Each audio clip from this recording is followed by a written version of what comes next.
DirtyWormz, Smackola, Kibosh mini-series interview, if you will. Austin, Texas, Yellow Dog Studios. If you caught part one, it's basically just history and getting to know Smack a little bit. Humility that he carries, a very articulate person. We're going to go into DirtyWormz on this section, so thanks for joining. Again, Smack, that's what's up, man. Sure, no problem, man. Coming back with y'all, and we're going to let you know about not only the history of DirtyWormz, but the future of DirtyWormz within this segment. So, without further ado, how long DirtyWormz been around? We've been around since about 2001, so probably like 10 years. We're reaching that 10-year mark. What was it that brought on was it a total Smackola idea, or was this a compilation of a different, group of people? I know for me, it was pretty much within me because I got it kind of going, When 9/11 happened, it was always something I always had, because I was a big Run DMC fan. So to have rock music influence beats was, something I wanted to get into. I just didn't know anybody that did it, and it was just easier to do the hip hop I was doing at the time because I could just handle that myself. But definitely, it was something I had been wanting to do, and as soon as 9/11 happened, that basically sparked it for me. That was like, I'm gonna do this, and then I started kind of telling people about it. And they kind of laughed at me. I mean, they were kind of like, nah, nigga, what are you talking about, man? Rock. I was like, yeah, man. So then I ran into this cat, AJ Vallejo. And, well, before him, I said it to a lot of musicians. I was going to musicians going, hey, man, I want you to play the guitar like this. And they would kind of play it, but it would be too, I was like, no, not like that. It still needs to be, real hard, like real, like electro-funk with guitars. Right. That's what I was looking for. Yeah. So AJ, he understood it, and I would basically just hum him stuff, and he would play it. You know what I mean? And then I think around the same time when this was going on, I hollered at my boy Cage, was telling him the idea about it. I was talking to DJ Crash. He was my DJ when I was just solo, and I was like, yeah, this is the idea. And then boom, it just kind of started like that, Developed from there. Yeah. As far as any background, I mean, and within those guys, where were they making music, or a little more in depth about the band? Well, Crash is like a badass turntablist. I mean, he's like one of the coldest dudes. Like, I mean, you can ask a lot of DJs that know about him, they'll tell you straight up, like he's just raw as shit. You know what I mean? I've actually got to look at some of his stuff. He's very, very talented individual. Your guitarist is unique, yo. What about him? Where did he start? Yeah, Chris, he's like a kept secret. He's like one of your boys that could play the guitar, but you just never knew like he could do it or something. That's what he reminds me of. Another humble. It's like he'll be doing some shit sometimes, and we'll just be like, "How come you're not doing that shit right there, man?" He's like, "I don't know, I'm just doing it." I'm like, "Oh man," what I mean? And then Dirty D, he comes from a group called Sister Seven, but they were really big, you know what I mean? So he definitely, and Swift, he used to play with Bootsy Collins and people like that, Buckethead, and so it's like everybody got their own swagger in it. Is really seasoned, man. Everybody's like in their own individual thing. They're very raw on their own. So I always like to think of it as a Voltron complex, like. You are the legs, and I'm the arms, and I'll form the head, and here we are as Voltron. We all come together, and then it's just ass smashing time. You know what I'm saying? Hell yeah, dude. That's what's up. A little more about you. Like maybe a month since the last time we were down here, and I think I've seen you in the studio online. You streaming every day since then. Every day. Obviously, you lead singer, but besides that, with production or artwork or ideas, like explain what all you do. And that'll explain to my community why I wanted to come down here again and catch more of you. Well, I do a lot. I do production. I do video work. The way I got into production was I was always comfortable with people making beats and doing that. I've never had a problem with it. I was always like, hey man, you do beats? Yeah, shit, we'll do the beats then. I'm just rap. You know what I mean? But then somewhere in my career it got to a point I couldn't even get a beat. I couldn't get a beat from nobody. Like, you know what I mean? Like. And I was just sitting here like, really? Like I can't get a beat, you know what I mean? So me and my manager at the time, Chuck, we invested in just some equipment, and I had got, just got a keyboard, and, you know, my MPC, and I just started doing my own beats. And then people were like, I didn't even know you did beats. I was like, yeah, I mean, I did them, but I was just always comfortable with other people doing it. I never had, you know, I could always do it, but I just was like, you do that, I'll do this, you know, type of thing. So that's how I got into that. And then the video end, I got into that just because a lot of video directors were trying to charge too much. Yeah, yeah. And you know, being around Roy, I used to go into the HBO trucks and watch them edit this stuff right there on the fly. And it was always like I thought it was, you know. It was always like, damn, you know what I mean? That's how I thought it would work, you know. So then I got into that myself, but I mainly caught the bug from I was in this movie called Pineapple, not Pineapple Express, but this independent film called Pineapple. You can find it on Netflix and stuff like that. I caught the bug. They asked me to act in this movie, so while I was acting in the movie, playing this part, I would always hang around the set, and I was watching how the director was directing everything and how they set up the shots, and that really just... I just caught that bug, you know what I mean? I was just like, oh man, I gotta do this shit.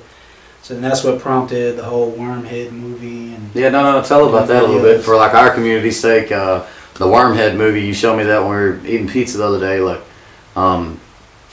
first of all, that's a movie that's made not to make profit. Yo, I'm guaranteeing you're not gonna make profit off that. No. But that's like what, 47 minutes or something? Yeah, it's about 47 to an hour.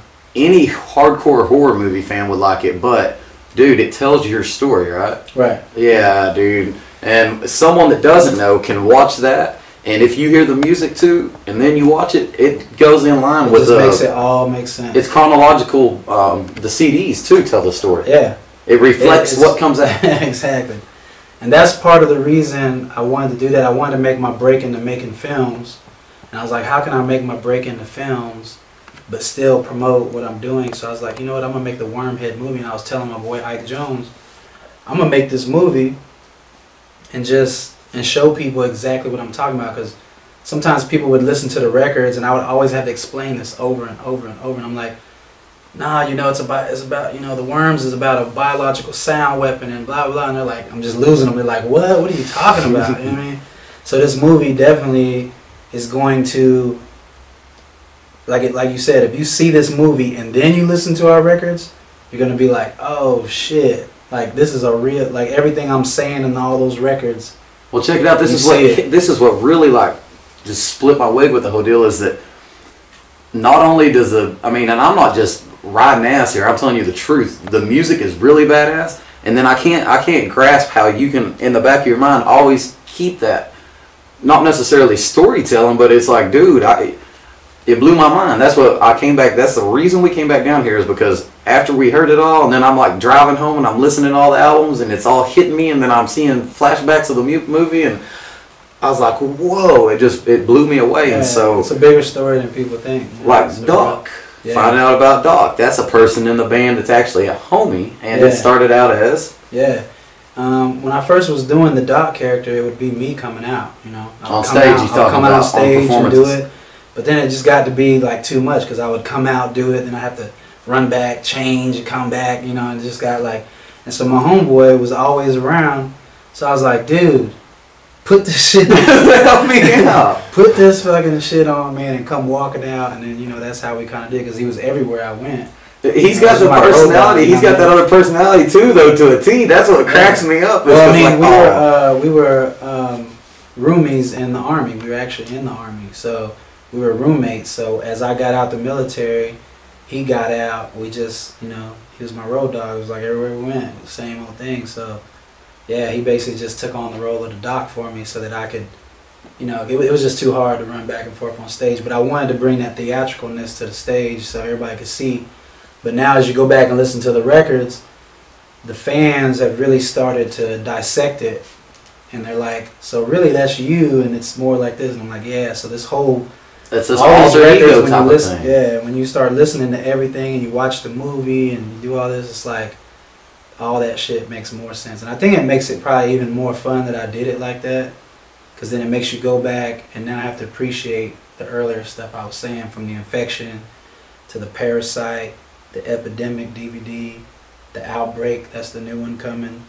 Then we have the syndrome of the Al-Qaeda sand spider, the story of how the doc became that. How did I become him, or how did he become me? You know. Well, I like his presence too. Like there's two sides of you, and I've caught on, and I've blessed to have got to know you this well so quick. But like, there's this side like you see right here, and then like there's this stupid side that like when someone comes running the trap, but you just, you know, you're still calm, you're still cool about it, but you can tell you boss up on someone quick, you know. And so just Doc's present, your homies, you know, dude, it carries that other persona, and then you always the crazy and the hype, and it's like, but it's not just that you know. I can't compliment the group enough. I think it really portrays like the hot mama in the group, and every part of y'all. If you don't say a word, y'all can walk through a room, and you know, be like, it's just something about it, something magnetized. I just like doing stuff like that. Like when a lot of times early on when I was doing the doc, I would just walk into like a country bar, full costume, and just stand there, and people would be like, "What the hell?" You know what I mean? And people used to just trip out on that, or, you know, just all of those things. But you know, the whole thing of the DirtyWormz, and it being like that, and like you said, you'll see me real calm. The reason I'm real calm is because I have anger issues. You know what I'm saying? So early on, you know, when I was in preteen, like I was just wild. Like I would wilding out all the time. Yeah, it would just be, you know, whatever. But I learned how to calm it down. Be around Roy Jones. I did learn how to not let people pull my strings like that all the time.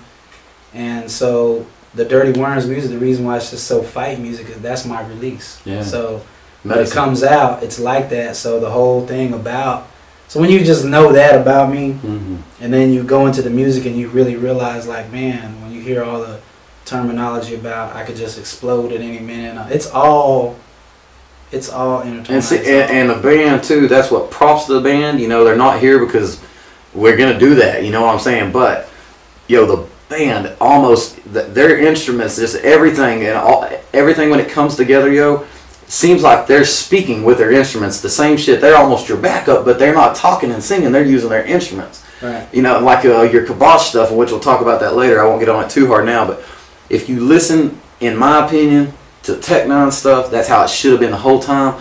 Not that what he does isn't badass already, but to me, this will roll into a good question. How would you explain to a newcomer maybe the rap rock thing, maybe like in a comparison with two groups, maybe one rap group, maybe, you know, one rock group? Or when people ask me what the DirtyWormz sounds like, I always tell them it's like NWA meets Public Enemy. Yeah. Or we like to say the Crip Walk meets Slipknot. You know, we always just say that. You know, or, you know, just anything like that. And then they're kind of like, okay. A lot of people will give the Limp Bizkit comparisons, or they give the Rage Against the Machine. I know Kid Rock ain't the best in the world or nothing, but when he came out with this confidence, and when I say swagger, I'm not saying cocky. All I'm saying is he knew that he was rocking his crowd. Oh yeah. Like, to me, you carry that ambience about you. You're just like, you know, and that's what I'm saying, man. It's down low and everything, but man, when you see the performances live and you be rocking on crowds and doing all this and band there and all, yo, that's when it comes out of you, and I'm just like, ooh wee. Yeah, man. So well, damn, I hate to cut that off. We're actually running long on that segment. That's the one that I could talk all day about, but we'll cut that segment where it is and roll it y'all in another week or so.